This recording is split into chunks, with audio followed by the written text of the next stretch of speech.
Hi guys. So first, let me say I've tried to film this 10,000 times, right? But I'm just gonna roll with it. So hopefully I won't ramble. I'm gonna try to keep it short, but I did want to make a few comments about the things that are going on right now. First, let me say I look a mess. We're just gonna ignore that. I don't have makeup on. It's not my day. But if you know me, you know that I'd rather write something out. I think I'm better with writing words down and kind of putting them out into the universe and letting the universe have its way with them. But as it luck would have it, something happened today that kind of jump started my mind, and it's been rattling through my mind all day. And I think it's kind of important for me to come on here and add my 2 cents, and I will still write about it and maybe use this platform a little more to be, vocal about the things that I'm passionate about and the things that I'm thinking. So roll with me. Okay, so trying to make a long story short, because it was short, it was quick. Um, Talking with a group of coworkers, we're talking about just randomly about how crazy everything is in the world right now, and someone says, "Well, I don't like to watch the news, read the news because like it ruins my vibes, or it kind of like I don't like to be informed. I don't like what I see, so I don't like to be informed." And obviously, okay, so I want to focus in on that mindset for a minute, and I'm not going to dig super deep into Mr. Floyd's death because I'm not even at a place to be able to talk about that without being upset. But I do want to address the mindset of the news and how you react to the news and how you react to the things that you're seeing. For the last few days, I've sat back and I've watched very closely the things that people have been posting, the things that people have been reposting, friends, coworkers, from the one community that I work at to our company to Disney, whatever the case may be. And I've watched who's been saying something and who hasn't been, and I have mixed feelings about all of it. And I appreciate the people that are really understanding or trying to understand what is happening and how it affects people. But there's a word that I think we are missing here in the overall conversation, and that word is microaggression. Now, if you don't know what a microaggression is a statement, action, or incident regarded as an instance of indirect, subtle, unintentional discrimination against members of a marginalized group based off race, whatever. So, the comment that my coworker made today was a microaggression. Okay, first, that was an 11. This is a 1. First, before we get into microaggressions, I want to touch briefly on protests. I see a lot of criticisms around people protesting and the looting and all of the things that are going on really all over the night, all over wearing a mask. A mask. You were making signs in your homes that said, "Give me COVID" or "Give me death," and then comparing being told to wear a mask for your safety and the safety of others to slavery.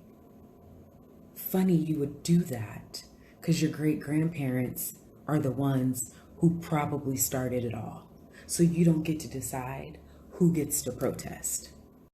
Okay, so back to the comment that was made of I don't watch the news basically because I don't want to, and I want everyone to understand that even in that comment, even in being able to say that you're not affected and you don't want to be affected by the news, that privilege is something that Black people are not offered, right?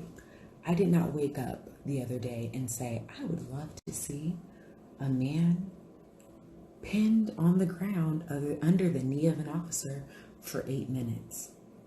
I'll have a side of that with my morning coffee, Joe. I didn't ask for that.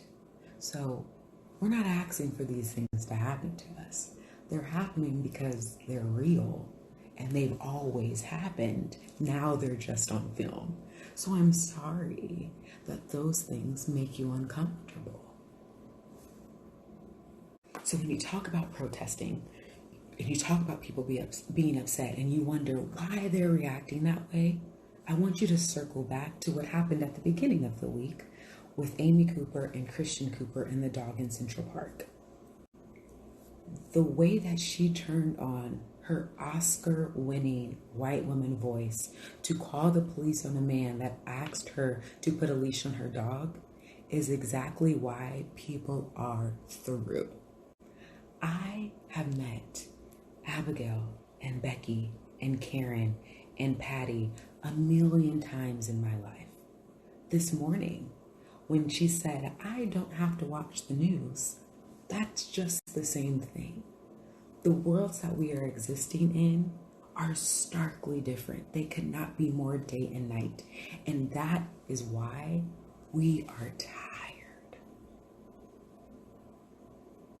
So the thing that I want you to understand if you're watching this is we don't make blackness scary. You do, right? I walk into a room and before I'm allowed to speak, people have made a judgment call on me. How I speak, where I should be from. I probably have a broken home or a this or that. You make that call because I'm a black woman and you haven't heard me say a word. When black men walk into a room, they are considered monsters before they have done anything.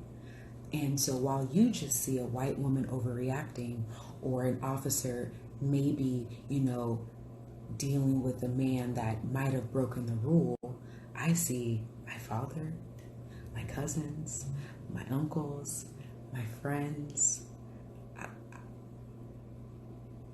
Everyone I know could have been either one of those men, and that's scary. So while I appreciate what I have seen and the repost and the things on the timelines and the Insta story, I appreciate that, but I have to make you understand that those things will be on your story for 24 hours. And in 24 hours, I'll still be black. And I'll still have the weight of all the things that happened on my shoulders while you move on to the next thing. While you start to post about the parade that you were in for 4 months, changing your life. While you start to post about Chromatica, and while you start to post about whatever the next thing is, that'll still be sitting with me. Because I don't have the luxury to not pay attention. I wish I did, but I just cannot. Quite frankly, some of you don't have the range, and I don't want you down there, with a sign speaking on things you know nothing about, right? But for me, it's the little things. It's making yourself aware of the microaggressions that people deal with, black people deal with every single day, people of color deal with every single day, and making yourself aware of them, not only for yourself, but for the people around you, for your family members, for your significant others, and making sure that when someone makes a comment, when someone does something, you don't just let it happen. That you put your foot down and you're like, nah, ho, not around me. You know how much that would help? So much. I thought, like, Kim, what are the things that people can do? And it was really hard. And then I thought, oh yeah, stop saying nigga. Especially if you're not black. That was actually very easy. So we're not saying nigga. We're not touching black women's hair. We're not calling things ghetto. We're listening to the dynamics that are happening in workspaces where people are making little side comments about your black coworkers. And we're nipping it in the bud immediately. We're working in spaces with diverse people and making an effort to not only make sure that the space is diverse, but it's also inclusive. And if you want me to break down diversity and inclusion, let me know because I'll make a separate video. We're, making sure that we're prepared to teach not just the white kids, but also the black and brown and yellow kids too. We're doing our research. We're going on Google. We're opening books. We're trying to be better about being humans so that all humans can be better. At the end of the day, I want people to see black people for all that they are. We are fun, we laugh, we make people laugh, we bring joy, we sing, we dance, we create new things, we push the culture forward. We're gorgeous and we do amazing things with our hair and fashion, and we're amazing at sports, and we make beautiful music, and we are smart, and we're doctors and nurses and engineers, and we're teachers, and we're mothers, and we're fathers, and we're aunts and uncles and sisters, and we are friends, and we are loyal, and we are, we lighten the room with our presence because we know what it feels like to be treated like you are less than nothing. And we do all of these things normally with a smile, normally having so much joy in our hearts because we are a beautiful people. So if you want to be able to benefit and experience and call us friends and family and see us for all of those amazing things that I just listed, and that I could have listed a million more, you also have to understand that we are tired. We are tired of trying to defend ourselves. We are tired of trying to make you understand that when we say our lives matter, it doesn't mean that yours does not. We are tired of having to be strong every single day. We are tired of having to film everything because we never know if it's going to be the last time we are breathing. We are tired of dealing with you in stores. We are tired. We are tired of making ourselves small.